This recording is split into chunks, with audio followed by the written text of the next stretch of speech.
आज आप एक सुंदर राधा जी का कथा सुने। एक संत बरसाना में रहते थे और हर रोज सुबह उठकर यमुना जी में स्नान करके राधा जी के दर्शन करने जाया करते थे। यह नियम हर रोज का था। जब तक राधा रानी के दर्शन नहीं कर लेते तब तक जल भी ग्रहण नहीं करते। दर्शन करते करते तत्करीबन उनकी उम्र 80 बरस की हो गई। आज सुबह उठकर रोज की तरह उठे और यमुना में स्नान किया और राधा रानी के दर्शन को चला गया। मंदिर में बट खुले और राधा रानी के दर्शन करने लगे। दर्शन करते करते संत के मन में भाव आया कि मुझे राधा रानी के दर्शन करते करते आज 80 बरस का हो गया, लेकिन मैंने आज तक राधा रानी कोई भी वस्त्र नहीं चढ़ाया। लोग राधा रानी के लिए कई नारियलों लाता है, कोई चुनरी लाता है, कोई चूड़ी लाता है, कोई बिंदिया लाता है, कोई साड़ी लाता है, कोई लहंगा चुनरी लाता है, लेकिन मैंने तो आज तक कुछ भी नहीं चढ़ाया है। यह विचार संत जी के मन में आया कि जब सभी मेरी राधा रानी के लिए कुछ ना कुछ लाते हैं तो मैं भी अपनी राधा रानी के लिए कुछ ना कुछ लेकर जरूर आऊंगा, लेकिन क्या लाऊंगा जिससे मेरी राधा रानी खुश हो जाएगी। तो संत जी यह सोचकर अपनी कुटिया में आ गए। सारी रात सोचते सोचते सुबह हो गई। उठकर स्नान किया और आज अपनी कुटिया में ही राधा रानी के दर्शन पूजन किया।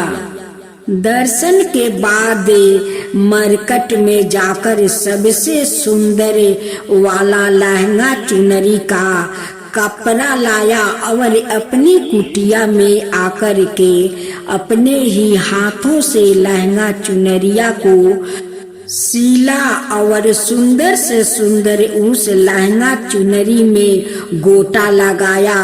जब पूरी तरह से लहंगा चुनरी को तैयार कर लिया तो मन में सोचा कि इस लहंगा चुनरी को अपनी राधा रानी को पहनाऊंगा तो बहुत ही सुंदर मेरी राधा रानी लगेगी।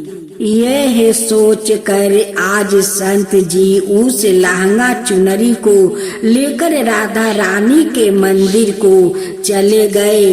मंदिर की सीढ़ियां चढ़ने लगे और अपने मन में सोच रहे हैं आज मेरे हाथों के बनाए हुए लहंगा चुनरी राधा रानी को पहनाऊंगा तो मेरी लाडली खूब सुंदर लगेगी। यह सोच कर जा रहे हैं।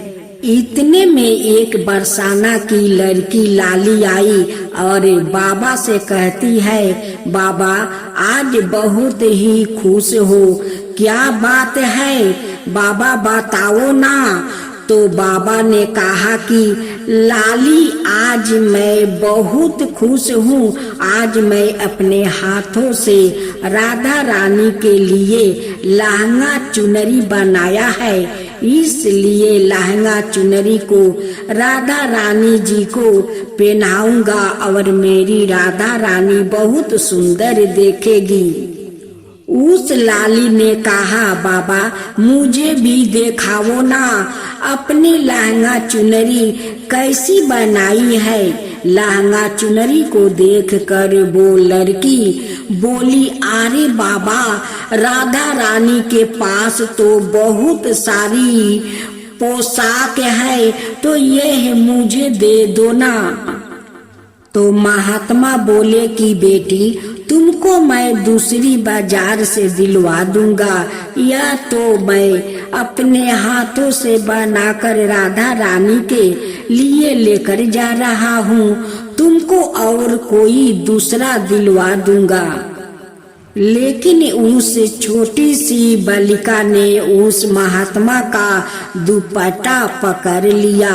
बाबा यह मुझे दे दो, पर संत भी जिद करने लगे कि दूसरी दिलवा दूंगा, यह नहीं दूंगा। लेकिन वो बच्ची भी इतनी जिद्दी थी कि संत के हाथ से छोरा लहंगा चुनरी को छीन कर भाग गई। अब तो बाबा को बहुत ही दुख लगा कि मैंने आज तक राधा रानी को कुछ नहीं चढ़ाया, लेकिन जब लेकर आया तो लाली लेकर भाग गई। मेरा तो जीवन ही खराब है, अब क्या करूँगा। यह सोच कर संत उसी सीढ़ियों में बैठ कर रोने लगे। इतने में कुछ संत वहां आए और पूछा, क्या बात है बाबा, आप क्यों रो रहे हो? तो बाबा ने उन संतों को पूरी बात बताई। संतों ने बाबा को समझाया और कहा कि आप दुखी मत हो, कल दूसरी लहंगा चुनरी बना के राधा रानी को पहना देना। चलो राधा रानी के दर्शन कर लेते हैं। इस प्रकार संतों ने बाबा को समझाया और राधा रानी के दर्शन को लेकर चले गए। रोना तो बंद हुआ, लेकिन मन खराब था क्योंकि कामना पूरी नहीं हुई। ना तो अनमने मन से राधा रानी का दर्शन करने संत जा रहे थे और मन में ही सोच रहे हैं कि मुझे लगता है कि किशोरी जी की इच्छा नहीं थी, शायद राधा रानी मेरे हाथों से बनी पोशाक पहनना ही नहीं चाहती थी। ऐसा सोचकर बड़े दुखी होकर जा रहे थे। मंदिर आकर राधा रानी के पट खोलने का इंतजार करने लगे। थोड़ी ही देर बाद मंदिर के पट खुले तो संतों ने कहा, बाबा देखो तो आज हमारी राधा रानी बहुत ही सुंदर लग रही है। संतों की बात सुनकर जैसे ही बाबा ने अपना सिर उठाकर देखा तो जो लहंगा चुनरी बाबा ने अपने हाथों से बनाकर लाए थे वही आज राधा रानी ने पहना था। बाबा बहुत ही खुश हो गया और राधा रानी से कहा, हे राधा रानी, आपको इतना भी सब्र नहीं रहा, आप मेरे हाथों से मंदिर की सीढ़ियों से ही लेकर भाग गई, ऐसा क्यों?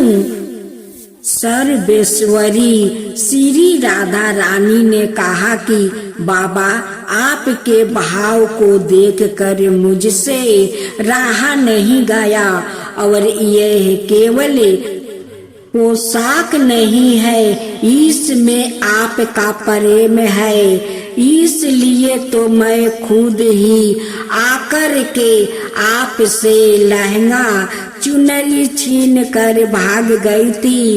इतना सुन कर के बाबा भाव विभोर हो गए और बाबा ने उसी समय किशोरी जी का धन्यवाद किया।